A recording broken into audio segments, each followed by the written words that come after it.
Assalamualaikum warahmatullahi wabarakatuh. Yang terhormat Bapak Penguji, Bapak Imam dan Bapak Wahidin, saya di sini akan mengikuti uji komprehensif yang akan memaparkan tentang makanan halal. Oke, kita mulai. Bu, silakan untuk praktek mengajar selama maksimal 5 menit. Assalamualaikum warahmatullahi wabarakatuh. Misalnya. Sebelum pelajaran, anak-anak kita berdoa dulu ya. Oh ya, sudah berdoa. Bagaimana kabarnya hari ini? Sehat? Alhamdulillah sehat semuanya. Ibu presentasi dulu ya. Semuanya hadir? Hadir. Alhamdulillah kalau semuanya hadir. Sudah sarapan semuanya? Sudah. Oh, sudah. Tadi lauknya apa? Tahu tempe. Oh ya, tahu tempe ada yang telur, ada yang tadi makan nugget. Itu makanan halal apa haram ya? Halal. Oh ya, untuk hari ini kita akan belajar tentang makan halal.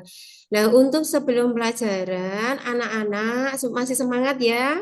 Kalau masih semangat, kita itu dalam belajar harus selalu semangat. Agar apa? Agar ilmu yang kita peroleh itu bermanfaat dan mendapatkan pahala dari Allah Subhanahu wa taala.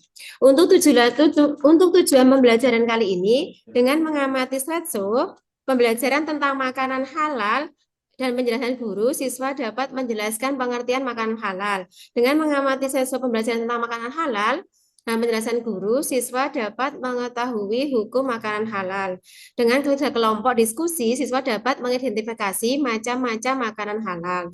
Dengan kerja kelompok, siswa dapat mempresentasi cara membiasakan mengonsumsi makanan halal. Nah, ada yang tahu tentang makanan halal? Ya, oh belum ya. Makanan halal berarti makanan yang boleh dikonsumsi menurut agama Islam. Macam-macam makanan halal itu ada empat. Satu, halal zatnya. Dua, halal cara memprosesnya. Tiga, halal cara memperolehnya. Dan empat, halal cara menyajikan, mengantarkan, dan menyimpannya.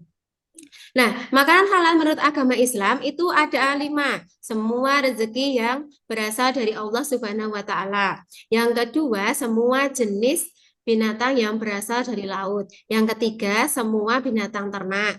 Yang keempat, hasil buruan. Yang kelima, semua binatang yang hidup di air, baik air laut maupun air tawar. Terus, untuk bagaimana cara membiasakan mengonsumsi makanan halal? Cara membiasakan mengonsumsi makanan halal, satu, membeli bahan makanan di tempat yang terpercaya. Dua, apabila membeli daging itu ke tempat orang yang beragama Muslim. Yang ketiga, mendapatkan makanan hendaknya dengan cara yang baik. Yang keempat, membeli makanan dengan uang yang diperoleh dengan cara yang baik. Yang kelima, menghindari memakan makanan yang sudah ada dalil keharamannya. Yang keenam, jangan lupa untuk bersyukur. Nah, ada pertanyaan anak-anak? Tidak. Kalau tidak ada pertanyaan, silahkan berdiskusi tentang macam-macam makanan halal yang sudah ada pada gambar. Setelah itu, nanti bagaimana cara menjauhinya makanan halal tersebut? Sudah selesai ya? Sudah. Kalau sudah dan tidak ada pertanyaan, kesimpulannya adalah, jadi makanan halal itu berarti makanan yang diperbolehkan dikonsumsi menurut agama Islam. Macamnya ada halal zatnya, halal cara memperolehnya, halal cara memprosesnya, dan halal cara menyajikan, mengantarkan, serta menyimpannya. Terus untuk cara menjauhinya adalah, cara membiasakan mengonsumsinya adalah membeli membeli makanan ke tempat orang yang terpercaya tadi, terus menggunakan membeli makanan atau membeli daging kepada orang Muslim, mendapatkan makanan itu dengan hasil yang baik, dan jangan lupa untuk selalu bersyukur. Nah, kalau tidak ada pertanyaan untuk pembelajaran kali ini cukup itu saja, dan dilanjutkan untuk pelajaran berikutnya kita akan membahas tentang makanan haram. Ibu akhiri, Assalamualaikum warahmatullahi wabarakatuh. Waalaikumsalam. Terima kasih, Bu. Saya dulu ya, Pak Wahidin. Gimana, Oke, Pak? Bu Dewi, sudah berapa lama Bu Dewi ini mengajar di Kurang lebih 12-an, Pak. 12-an hari dan tahun? 2008 atau 9 gitu. Waduh, sudah lama ya, 12 tahun ya. Kurang lebih, Bu Pak. Dewi, apa yang Bu Dewi hadapi sebagai yang paling sulit menjadi seorang guru fikih itu apa? Yang paling sulit itu ketika ada anak-anak yang kalau fikih ya, Pak. Kalau fikih itu biasanya masalah sholat. Hmm, Masalah sholat itu jadi kalau anak itu biasanya kan gerakan sholatnya atau bacaan sholatnya itu yang masih kurang ini, kurang apa ya? Perlu diperhatikan lagi. Oke, Bu Dewi. Yang kedua, mungkin ini masuk ini. Bu Dewi sudah tahu tentang teori-teori belajar Teori belajar sudah. apa yang dipahami oleh tentang teori belajar itu? Teori belajar, setahu saya ada 4 macam. Ada seperti kognitif, behavioristik, konstruktivisme, Yang satu lagi apa? kognitivisme, humanistik, Pak. Humanistik. Apa itu empat itu coba jelaskan. Kalau kognitivisme itu pembelajaran yang lebih menekankan peserta meningkatkan prosesnya, bukan hasilnya, mesti lebih ke prosesnya daripada hasilnya. Hmm. Kalau behavioristik itu pembelajaran yang merubah tingkah laku adanya interaksi antara stimulus dan respon. Kalau humanistik itu lebih ke manusianya. Itu kalau Manusianya kenapa itu? manusianya harus jadi harus belajar secara interaktif gitu, Pak. Oke. Yang kedua ini pertanyaan. Kan Bu Dewi kan ini sudah menyusun RPP-nya sudah sesuai dengan ABCD ya. Sudah sesuai dengan ABCD belum? Kalau menurut saya sudah, Pak. Tapi nanti Apa sih ABCD itu? ABCD itu yang ditujuan pembelajaran ya, Pak. Ya. A-nya itu adalah audiens. Audiens itu berarti peserta didiknya. Hmm. Terus untuk B-nya itu behavioris itu adalah mengetahui, misalkan mengetahui, mendeskripsikan seperti itu. Terus kalau C-nya itu condition. Condition itu seperti kita menggunakan model pembelajarannya seperti apa.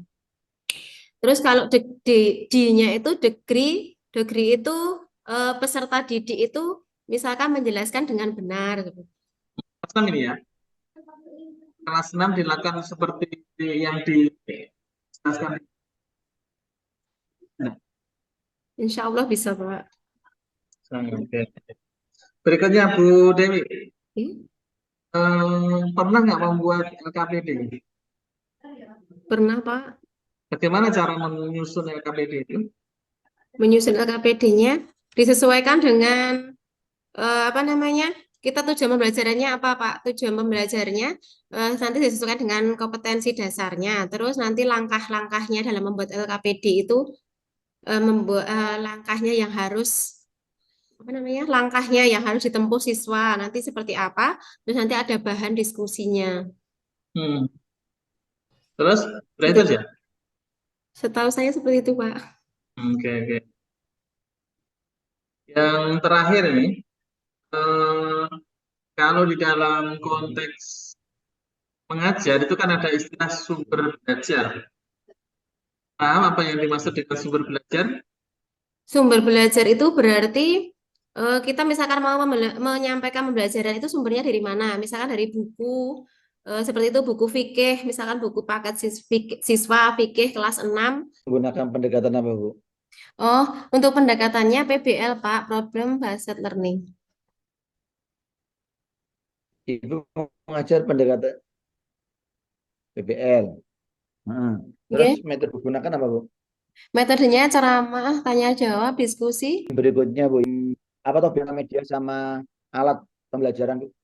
Kalau media itu alat untuk proses pembelajaran, pembelajaran, pembelajaran atau belajar mengajar. Nanti ada seperti audio, ya, audio Kalau visual, alat, ada gambar itu media pembelajaran, Pak. Kalau alatnya ya nanti bisa pakai laptop atau proyektor itu alat untuk menyampaikannya. kalau papan tulis itu media atau alat? Papan tulis itu alat. Gimana cara Ibu menyampaikan bahwa makanan yang kita makan atau yang anak-anak makan itu jenis makanan halal? Anak juga dijelaskan kalau bisa Ya. makanan yang baru yang dalam kemasan itu memilih yang ada labelnya. Tetapi juga dijelaskan kalau tidak semua makanan halal itu ada labelnya. Tergantung nanti seperti misalkan makanan yang produksi rumahan seperti itu, seperti jus, seperti itu kan halal. Dan nanti dijelaskan ke anak-anak, Pak. Ketika memilih makanan yang ada dalilnya, yang memang sudah ada ketentuan halalnya dari segi zatnya. Yang seperti tadi, makanan itu berasal dari air laut, itu semuanya halal. Terus, apa namanya, yang baik, makanan yang baik. Jadi tidak hanya halal saja, tetapi yang baik, seperti itu. Nomor 3 ini silakan dibaca Bu. A'udzu billahi minasyaitonir rajim. Bismillahirrahmanirrahim. Walau ja'alnahu Qur'anan a'jamiyyan laqalu laula fusilat ayatuh a'jamiyyu wa arabiyyu qul huwa lilladheena amanu hudaw wa shifaa والذين لا يؤمنون في آذانهم لا يؤمنون في آذانهم وقر وهو عليهم عمى أولئك ينادون من مكان بعيد صدق الله العظيم. Kalau tajwidnya coba diuraikan Bu, mulai walau ja'alnahu sampai a'jamiyan aja. Ada bacaan apa aja? Ada idgham bilaunah. Oke, cukup Bu. Sudah, silakan ditulis Bu sekarang Bu. Tulis Bu. Pak, terima kasih. Semoga dengan ujian komprehensif ini saya eh, lebih dapat belajar lagi dengan baik.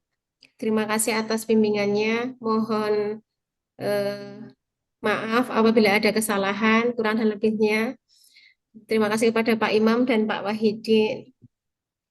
Terima kasih, Pak. Assalamualaikum warahmatullahi wabarakatuh.